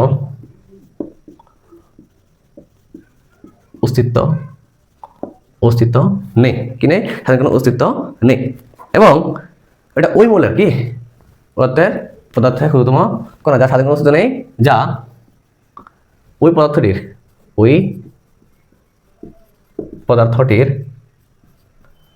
ভৌত ও রাসায়নিক ধর্ম প্রকাশ করে, কি করে? তাহলে মৌলিক বা যৌগিক ক্ষুদ্রতম কণা যার স্বাধীন কোনো অস্তিত্ব নেই, যা ওই পদার্থটির ভৌত রাসায়নিক ধর্ম প্রকাশ করে এবং এটা খুব গুরুত্বপূর্ণ কথা, এবং রাসায়নিক বিক্রিয়ায় সরাসরি অংশগ্রহণ করে, কি করে? রাসায়নিক বিক্রিয়ায় সরাসরি, কি করে? সরাসরি বিক্রিয়া করে তাকে পরমাণু বলে,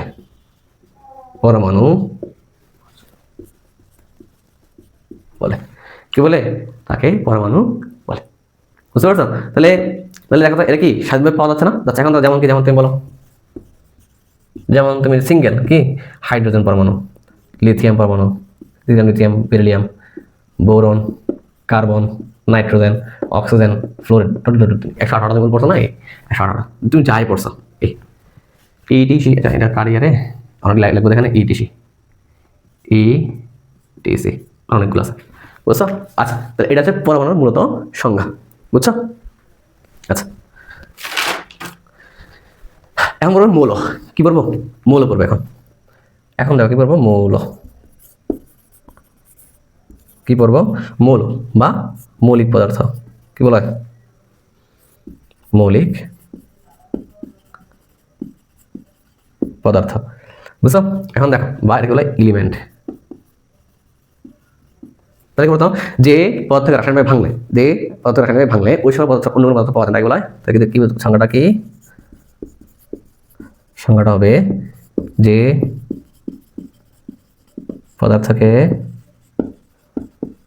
পদার্থকে ভাঙলে বা বিশৃঙ্খলকে ভাঙলে ওই পদার্থ ছাড়া অন্য কোনো নতুন পদার্থ পাওয়া যায়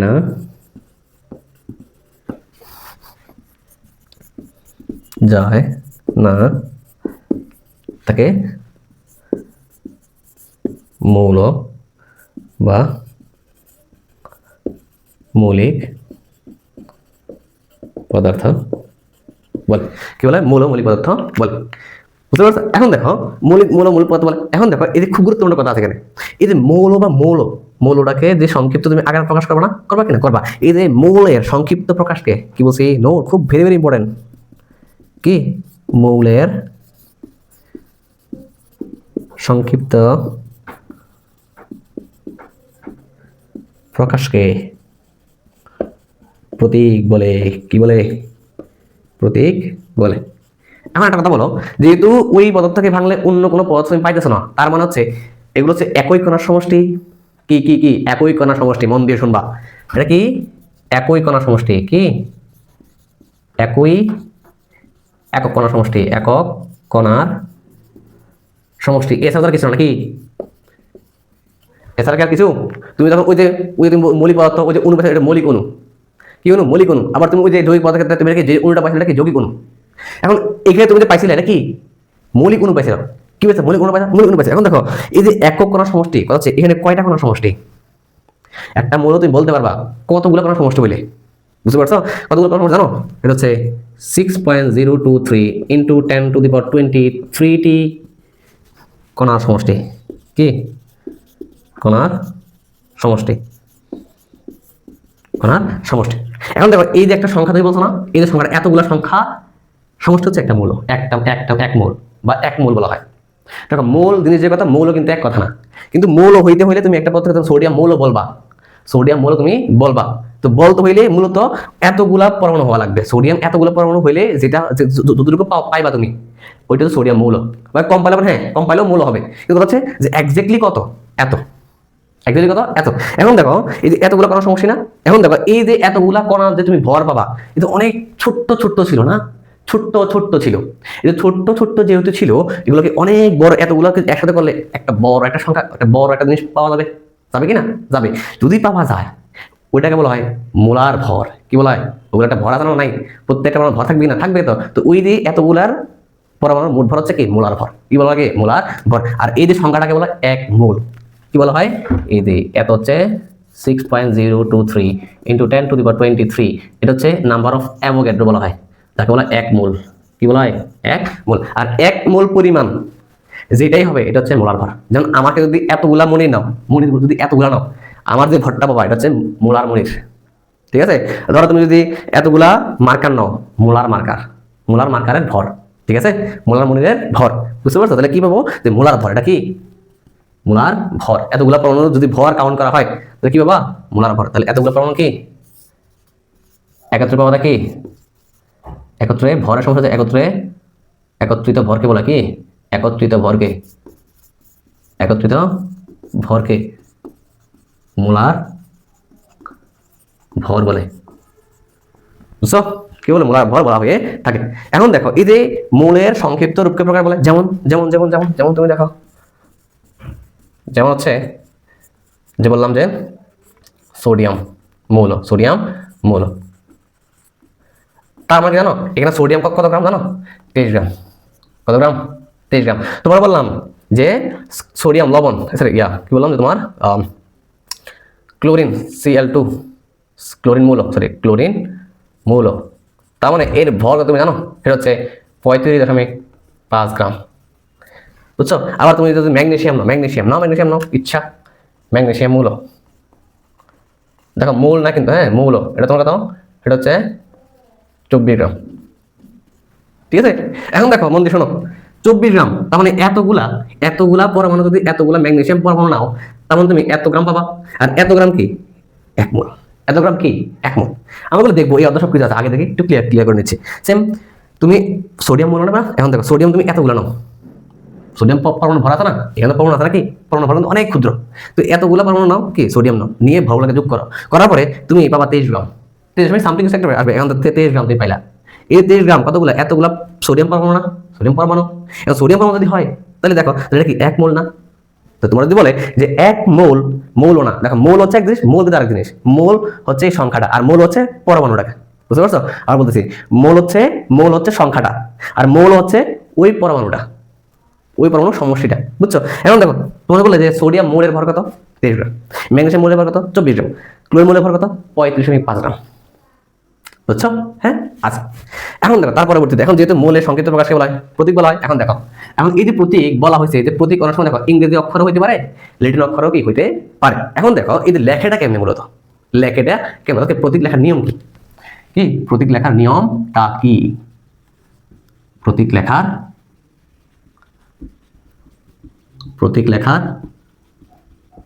নিয়ম সেটা কি? দেখো সেটা হচ্ছে, ধরো যে তোমার প্রথম নাম্বার, তুমি তো একটা মৌল নিবা নাকি, এই মৌলটা ইংরেজিরও হইতে পারে, গ্রিক হইতে পারে, আরবি হইতে পারে, তারপর তোমার কি ল্যাটিনও হইতে পারে।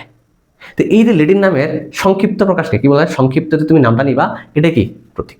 ওইটা কি? প্রতীক। তাহলে কি বলছে যে সাধারণত মৌলিক কথা, সাধারণত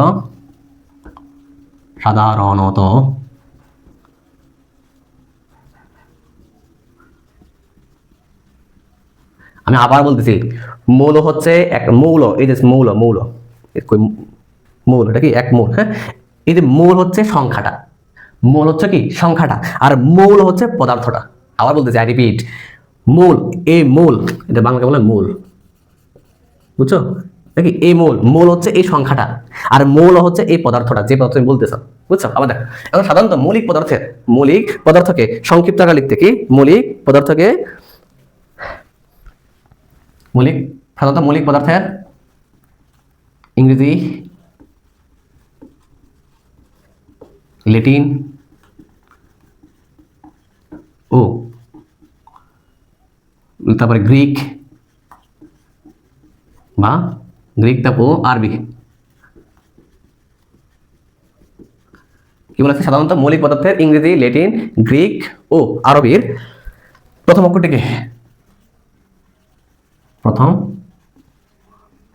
অক্ষরটিকে প্রতীক বলে। যেমন তুমি বলছো যে সোডিয়াম, এই যে সোডিয়াম তুমি লেখো না Na, বা তুমি লেখো কার্বন, তুমি লেখো নাইট্রোজেন, তুমি লেখো হাইড্রোজেন, তুমি লেখছো কি ফ্লোরিন, তুমি লেখছো ক্লোরিন, লেখছো কিনা? এই যে লেখছো, এগুলো একটা নাম নেওয়া হয়েছে। সোডিয়াম কোথা থেকে নেওয়া হয়েছে? ক্লোরিন, দেখো ক্লোরিন ইংরেজি, কার্বন ইংরেজি, নাইট্রোজেন ইংরেজি, হাইড্রোজেন ইংরেজি, ফ্লোরিন ইংরেজি, ক্লোরিন ইংরেজি।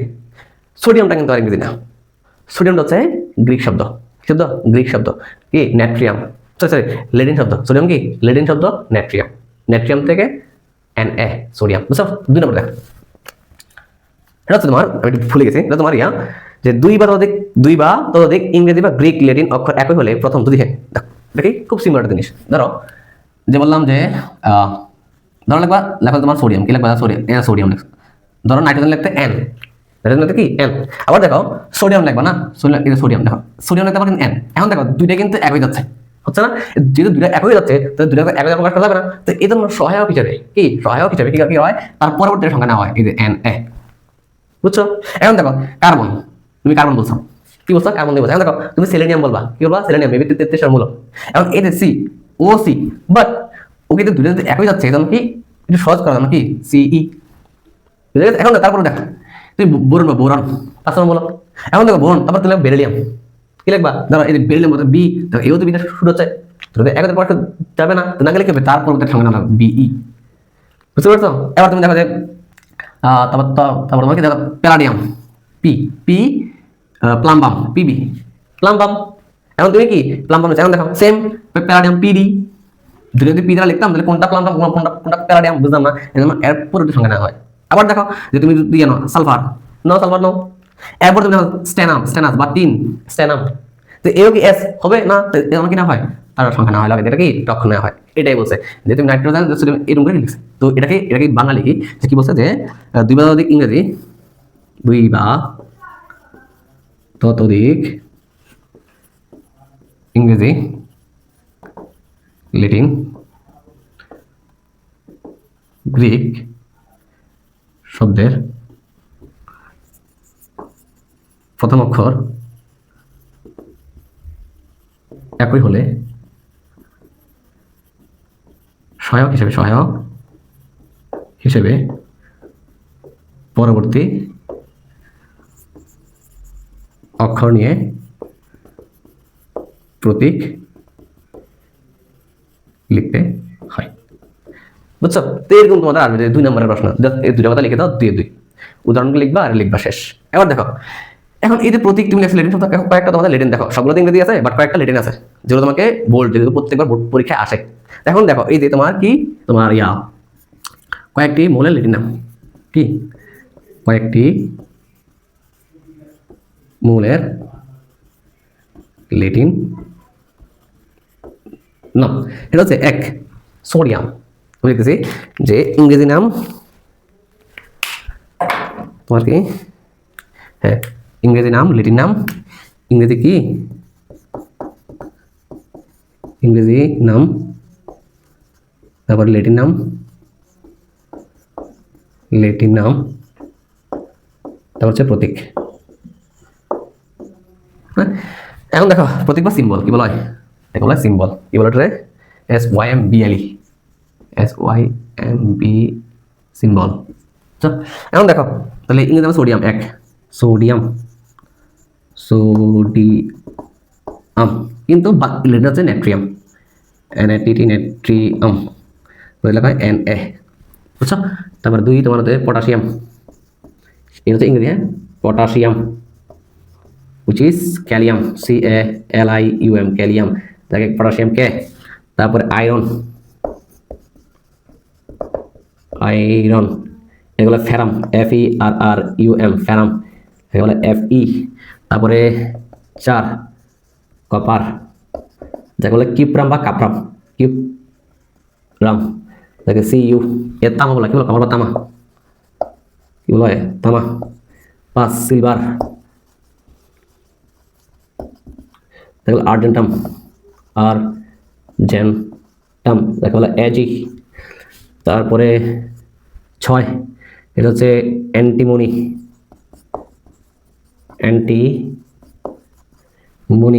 স্টেনাম না স্টিবিয়াম দেখো SB মেবি। উফ, তারপর দেখো 7 হচ্ছে টাংস্টেন, যাকে বলে ওলফ্রাম, WOLFRAM ওলফ্রাম, যাকে বলে W। হ্যাঁ এটা একদম জার্মান শব্দ, এটা শব্দ সরি, এটা জার্মান শব্দ, এটা হচ্ছে জার্মান শব্দ অনেকে লেটিন বলে লেখা যাবে, বাট মেইনলি জার্মান শব্দ। এই বলে দেখতে শব্দ ভাই, যেহেতু তোমাদের বইয়ে এটা দেওয়া লেটিন, লেটিন দিও, বাট মূলত এটা জার্মান শব্দ। আচ্ছা তারপর দেখো লেখা কি দেখা যাচ্ছে, দাঁড়াও লেখা কি দেখা যাচ্ছে, হ্যাঁ দাঁড়া, তারপর দেখো আটা লেখা যাবে এখানে নিচে দিয়ে 8, সেটা হচ্ছে তোমার গোল্ড, অরাম, AURUM অরাম, যাকে বলা হয় AU। আরো আছে যেমন মার্কারি, কি হাইড্রোগাইনাম, মার্কারি কি আছে, মার্কারি আছে, হাইড্রোগাইনাম। তারপরে মধ্যে আর কি আছে লেড, প্লাম্বাম, ঠিক আছে, এগুলো তো লিখে কষ্ট করে তুলে লিখবা, আরো তুলে লিখে নিও 10টা আর কি। একটা হচ্ছে প্রথম কি 9 নম্বর লিখবা মার্কারি, পারদ, দেখে পারদ HG, যেটা থার্মোমিটার যেটা থাকে, হ্যাঁ। তারপর লিখবো তোমার ওই কি প্লাম্বাম, লেড, বুঝছো, এগুলো সীসা বলে, সীসা। যাক লিখে নিও কষ্ট জায়গা নাই, আর এটা লিখতে হবে, যেহেতু আমার স্মার্ট বোর্ড নাই তোমাদেরকে সবগুলো একটা লিখে দিতে হবে। এখন দেখো এটা গেল, বুঝছো? এখন দেখো অণু কি পড়বো,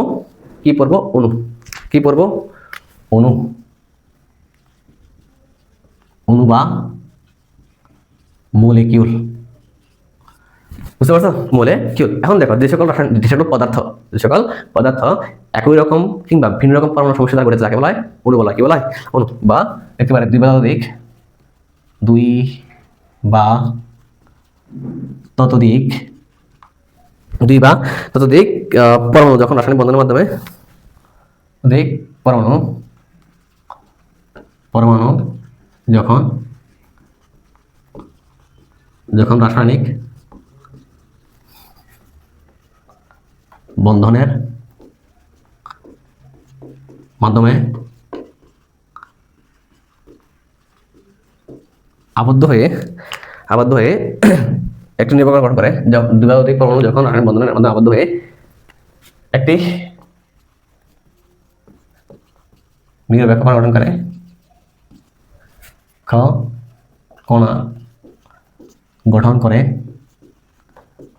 তাকে অণু বলে। কি বলে? তাকে বলা হয়, তাকে অণু বলে। আচ্ছা, তাকে অণু বলা হয়।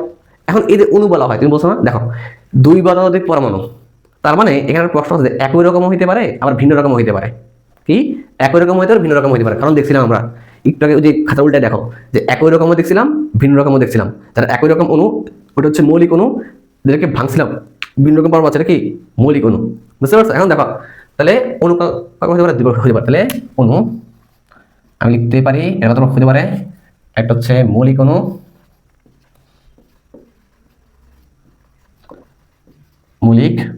অণু, যেটাকে বলা হয় মৌল। কি বলা হয়? মৌল। বুঝছো? তারপর দেখো, তারপর তোমার যৌগিক অণু বা যাকে বলা হয় যৌগ, যাকে বলা হয় যৌগিক পদার্থ। কি বলা হয়? যৌগিক। কি বলছি? অণু, এটা ভাঙছি মৌলিক অণু এবং বা একে বলে মৌল বলা হয়েছে। ঠিক আছে, দেখো মৌলে বলছিলাম, অণুকে ভাঙছি একরকম ভিন্ন পাচ্ছিলাম, যৌগিক অণু কি। ঠিক আছে, এখন দেখো এরা কারা কারা। যেমন তুমি দেখো যে hydrogen H2O2 N2 Cl2 F2, বলছো না? বলছো কি না? বলছো। তো এগুলো কি আমার মৌলিক অণু। এখন তার পরবর্তী দেখো তো, এই দেখা যৌগিক অণু, কি অণু? যৌগিক অণু। ঠিক আছে, যৌগিক অণু। এখন দেখা কি NaCl, তারপরে KCl, H2SO4, তারপরে তুমি দেখছো যে ACl, লেখছো না? মানে পৃথিবীর সকল যৌগ, পৃথিবীর সকল যৌগ লিখছো, পৃথিবীর সকল যৌগ লিখছো। একটু ওয়েট করো। আচ্ছা দেখ, একটু ডিস্টার্ব হয়ে গেছিল, দেখ খেয়াল করো। তাহলে পৃথিবীর সকল যৌগটা কি? অণু। একটু মন দিয়ে শোনো, এই যে ক্যালসিয়াল, এটা তুমি অণু বলছো, আবার তুমি এটাকে যৌগ বলছো, বাট এটা কি মৌল হবে? মৌল হবে এটা? দেখো H2 এটা অণু, এটাকে যৌগ হবে? হবে না, হবে না। আবার দেখো এটা মৌলিক অণু H2O2, দেখো এটা আবার মৌল, এটা আবার কি? এটা আবার মৌল। যেমন আমরা এটা লিখতে ভুলে গেছি, N2Cl2, তারপর তুমি লিখতে পারতা F2, হ্যাঁ, তারপর O2, আর লিখতে পারো তুমি। এখানে সেম, যে সকল মৌলই, সকল অণুই তো মৌল নাকি? কি সকল মৌলই তো অণু, বাট সকল অণু এটাও তো সবাই অণু নাকি? এটাও তো অণু নাকি? তো এই অণু কি আবার হবে না? সকল অণুই মৌল, বাট সকল মৌল কি অণু? না। তাহলে কি বলছি, একটা কোয়েশ্চেন, এটা লিখবা তোমরা বাসায়। তাহলে সকল মৌলই কি অণু, কিন্তু সকল অণু মৌল না। কেন? কি কেন? 2 নম্বর কোয়েশ্চেন দেখো, মন দিয়ে শোনো ভাই। এরা যৌগ আবার এটা অণু, দেখো এটা যৌগ আবার এটা অণু না? এখন দেখো সকল যৌগই তো অণু, বাট সকল অণু, এখন এরাও তো অণু, এরা তুমি যৌগ বলতে পারবা কিনা? বলতে তুমি পারবা না। কেন? কারণ যৌগ হইতে হলে দুইটা ভিন্ন পরমাণু রাসায়নিক বন্ধন আবদ্ধ না। যখন ওই দুটা পরমাণু ছিল, এদের ধর্ম আর নতুন যে একজন হয়েছে ওদের ধর্ম কি না? সেম না। যার কারণে ওরা পরমাণুই, ওরা মৌল, কিন্তু এরা কি যৌগ, বুঝতে পারছো? হ্যাঁ, তাহলে যৌগটা কি? তাহলে সকল যৌগই অণু, কিন্তু সকল অণু যৌগ না। তাহলে এটা লিখবা কি, সকল সকল যৌগই কি, যৌগই অণু, কিন্তু সকল সকল অণু যৌগ নয়। কেন? ব্যাখ্যা করা। কেন? ব্যাখ্যা করা। চেষ্টা বুঝছো? আবার বলি শোনো, এরা অণু, এরা তো অণু, আবার এটা মূল, ঠিক না? ঠিক কিনা? এখন দেখো, এরাও তো অণু, বাট এরা কি মূল? না, এরা মূল না, এরা কি যৌগ। আবার দেখো, এরা সবাই যৌগ, আবার এরা সবাই অণু, কিন্তু এরা কি যৌগ? এরা যৌগ না, এটা জাস্ট অণু, অনলি অনলি। এটা কি? অনলি, বুঝতে পারছো? এটা কি? বোথ। এটা কি? বোথ, বুঝে গেছে? এটা অণু আবার যৌগ, বাট এটা অণু, শুধুমাত্র অণু, যৌগ না। এটা অণু প্লাস মৌল, উপরটা। সব ক্লিয়ার হয়েছে? আচ্ছা, এখন দেখো এই দুটো প্রশ্ন লিখবা, দরকার হলে চ্যাটজিপিটি ইউজ করবা, জেমিনাই ইউজ করবা, তাও লিখবা।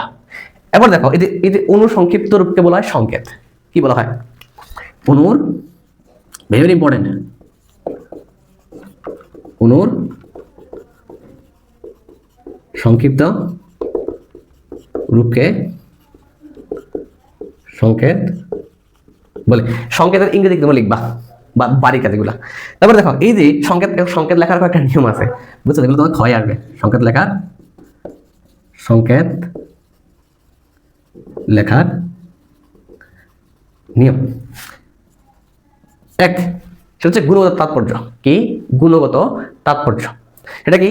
মানে একটা পদার্থতে কি দ্বারা তৈরি, তুমি সেটা বুঝতে পারবে। গুণগত এটা, বুঝতে পারছো? তাহলে কি গুণগত তাৎপর্য? তাহলে এখানে কি গুণগত তাৎপর্য, সেটা কি? এক নম্বর দেখো, সেটা হচ্ছে নাম প্রকাশ করে। কি করে? নাম প্রকাশ করে, ঠিক আছে? নাম প্রকাশ করে, তার পরবর্তী তোমার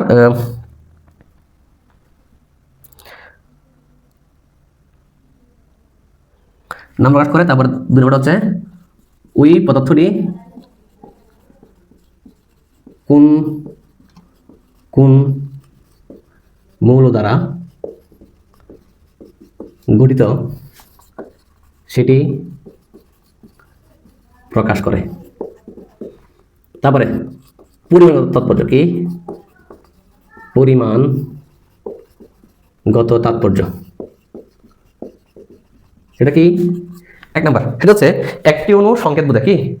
সংকেত দ্বারা কি বোঝায়? কয়টা অণু? একটি অণু আছে, কি বোঝায়? কি বোঝায়? মানে পরিমাণটা বোঝায় আর কি, কয়টি অণু সেটি বোঝায়। তারপরে দুই, সেটা হচ্ছে পরমাণু সংখ্যা। কয়টা পরমাণু আছে? পরমাণুর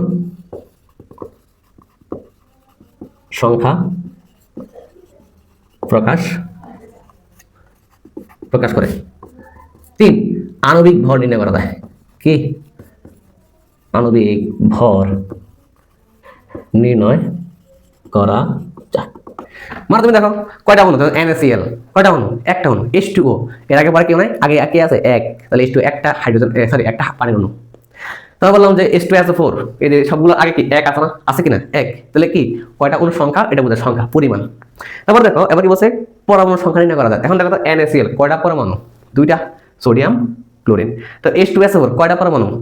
কয়টা আছে? তিনটা না, হাইড্রোজেন দুইটা, সালফার একটা, তাহলে তিনটা, আর অক্সিজেন চারটা, ওটা হলো সাতটা। HCl সেম দুইটা। তো এটা হচ্ছে কি পরমাণু সংখ্যা প্রকাশ। এখন দেখো আণবিক ভর নির্ণয়, খুব গুরুত্বপূর্ণ কথা। এই যে সোডিয়ামের ভর আছে না? আছে। ক্লোরিনের ভর আছে না? আছে। কত বলো তো? 1 মোল সোডিয়াম ভর কত? 23 গ্রাম। ক্লোরিনের ভর কত বলো? 45.5 গ্রাম। যোগ করে কত হয়? 58.5 গ্রাম। 1 মোল সোডিয়ামের ভর। 1 মোল পটাশিয়ামের ভর কত বলো? কত? 39 গ্রাম। তারপর বলতে 1 মোল ক্লোরিনের ভর কত? 45.5। কত যোগ করে যাবে তা, এটা কি আণবিক ভর। এখন তুমি দেখো সবগুলো তুমি 1 মোল নিছো না, আর ওইটাকে বলা হয় মোলার ভর। কি বলা হয়? আণবিক ভর বা মোলার ভর নির্ণয় করা যায়। আণবিক ভর বা মোলার ভর। কি ভর? মোলার ভর নির্ণয় করা যায়। তো এটা হচ্ছে মূলত তোমার কি প্রতীক সংকেত টংকেত নিয়ে যা বলা দরকার সব বলে ফেলছে। এর বাইরে মনে হয় না আর কি পরীক্ষা প্রশ্ন থাকবে, বুঝছো? একটু কষ্ট করে পড়তে হবে আর কি, জিনিসটা বুঝছো? এর বাইরে মনে হয় না আর প্রশ্ন আসবে, যা আসবে এখান থেকে আসবে, বুঝছো? আচ্ছা, এখানে দেখো যে কি লিখছি, মোলার ভর বা গ্রাম আণবিক ভর।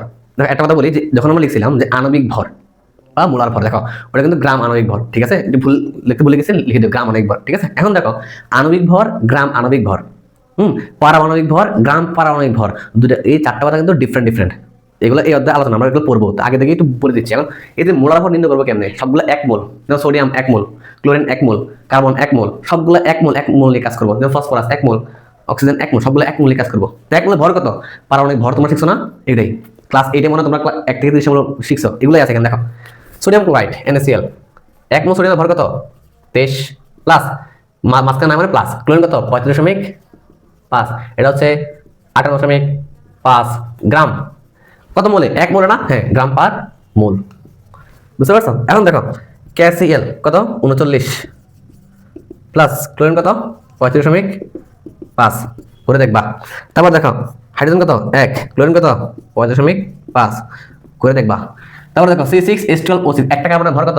সরি, একটা কার্বন 1 মোল কার্বনের ভর কত? 12, কয়টা আছে? 6টা, প্লাস 1 মোল হাইড্রোজেন ভর কত? 1 গ্রাম, গুণ কত?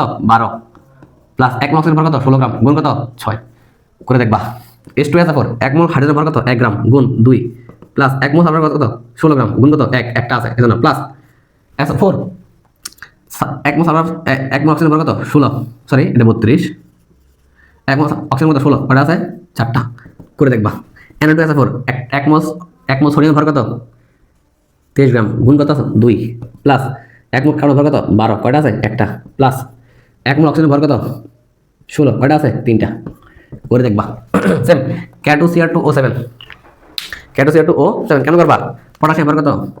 39, কয়টা আছে? 2টা, প্লাস ক্রোমিয়াম কত? 24 52, কত? 24 52, তো 24 গুণ কত? 2, তো 24 52, তাহলে 52 গুণ 2, প্লাস অক্সিজেন কত? 16 গুণ কত? 7, করে দেখবা। জিঙ্ক সালফেট কত? জিঙ্ক কত? 65.5 গুণ কত? 1, প্লাস সালফার কত? 16 32 গুণ কত? 1, প্লাস অক্সিজেন কত? কত? 16, কয়টা আছে? 4টা, করে দেখবা। KMnO4 পটাশিয়াম কত? 39 গুণ কত? 1, প্লাস ম্যাঙ্গানিজ 25 55, কত? 25 55 গুণ 1, প্লাস অক্সিজেন কত? 16 গুণ কত? 4, যাবে তা কত? ফসফরাস কত? আই থিঙ্ক তোমরা বুঝতে পারছো। তারপরে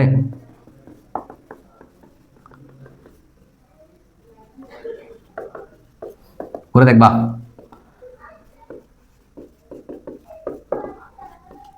কত?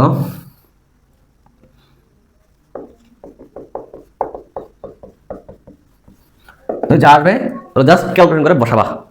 এই দরকার হলে এই 10টা যা দেওয়া আছে সবগুলো করবা। কটা? 3টা 3টা 3টা 12টা আছে, এগুলো করবা মোটামুটি, এগুলো করলে হবে মোটামুটি। মোটামুটি আমি কিন্তু সবগুলো কিন্তু 1 মোল, কয় মোল মনে রাখবা? সবগুলো কিন্তু 1 মোল, কি সবগুলো 1 মোল বিবেচনা করে, সবগুলো কিন্তু এই জন্য গ্রাম আণবিক ভর বা মোলার ভর কি? গ্রাম পার মোল। আর একে প্রকাশ করে M দিয়ে, কি দ্বারা সরায়? একে M দ্বারা প্রকাশ করা হয়, বুঝছো? তো এটা গেল মোলার ভর বা ইয়া, সবগুলো M, সবগুলো কি M। আচ্ছা, এখন দেখো তারপর আমরা এখন ইয়ে করবো, সেটা তোমার ইয়া যে কি, যেহেতু অণু শিখছি, পরমাণু শিখছি, সংখ্যা শিখছি, প্রতীক শিখছি, আর লাস্ট টপিক হচ্ছে অণু পরমাণুর মধ্যে পার্থক্য শিখবো। অণু পরমাণুর মধ্যে পার্থক্য শিখবো। অণু পরমাণুর মধ্যে পার্থক্য। তাহলে আজকের লাস্ট টপিক, হ্যাঁ, নাকি অণু ও পরমাণুর মধ্যে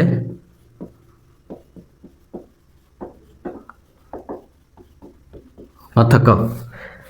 এখানে দেখতেছি পরমাণু, যাকে বলা হয় অ্যাটম। এখানে লিখতেছি অণু যাকে বলে মলিকিউল। বুঝছো? তারপরে 1 নম্বর দেখো, পরমাণু কি অতি ক্ষুদ্র কণা? পরমাণু পদার্থের অতি ক্ষুদ্র কণা। লিখতে দেখো, দেখো এই যে তুমি লিখছিলা ভাঙছ, তারপরে এই ছোট ছোট ছোট ছোট এগুলো কি পরমাণু? এটা কি পরমাণু নাম দিয়েছিলা? এটা কি অণু নাম দিয়েছিলা? এটা কি পদার্থ, ঠিক না? তো দেখো পরমাণু পদার্থের অতি ক্ষুদ্র কণা না, এটা কি জাস্ট ক্ষুদ্র কণা। অণু পদার্থের ক্ষুদ্র কণা। 2 দেখো তো মন দিয়ে শোনো, এই যে অণুটা স্বাধীন, এ একা থাকতে পারবে, বাট এই পরমাণু থাকতে পারবে না। তাহলে পরমাণু কি?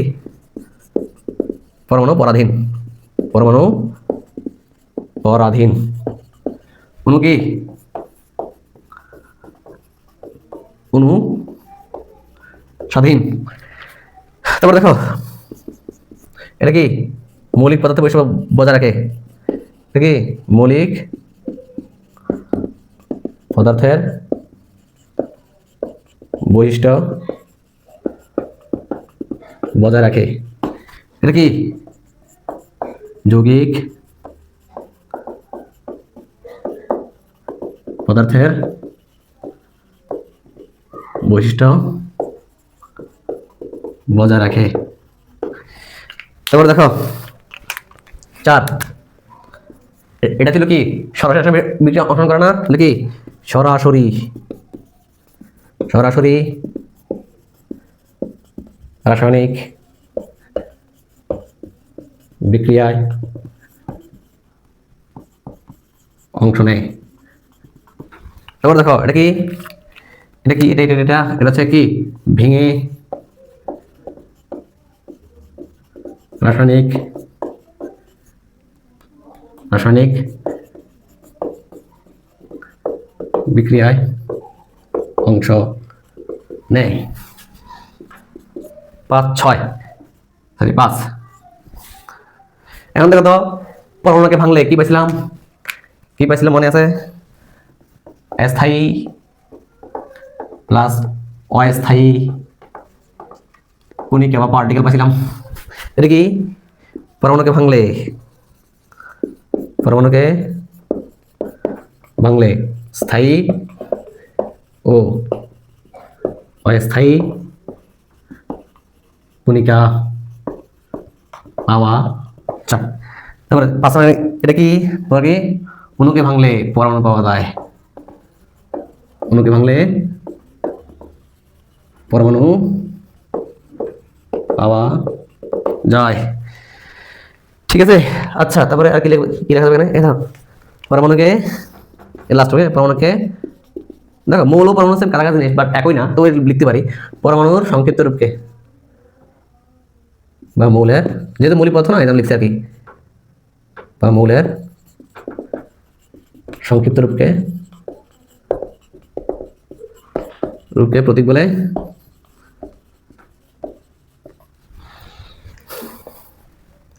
তারপরে অণুর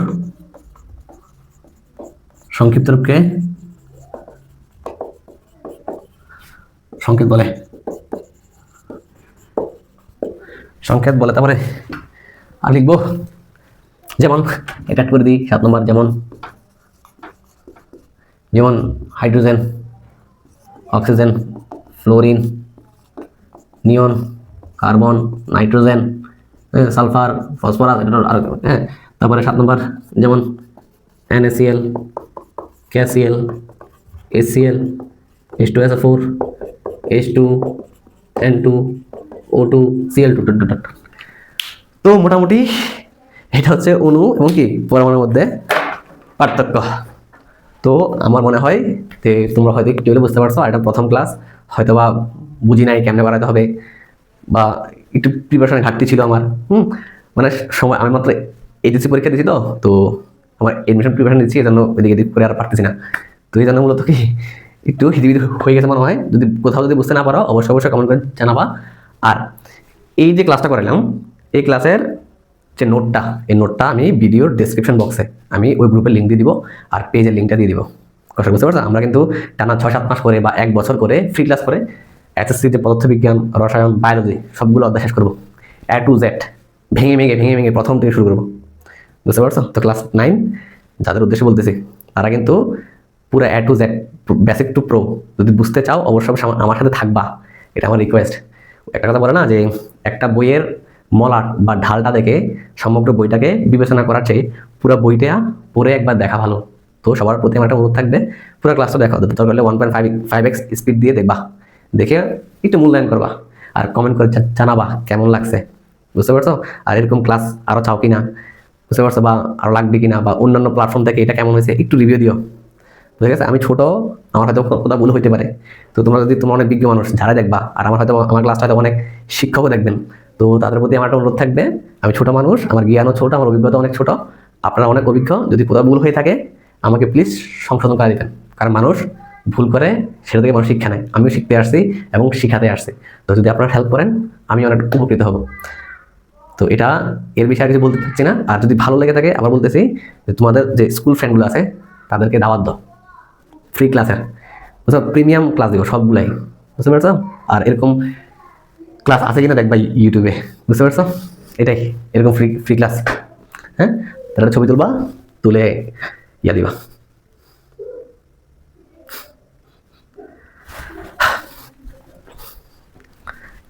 টাটা, আল্লাহ হাফেজ, আসসালামু আলাইকুম।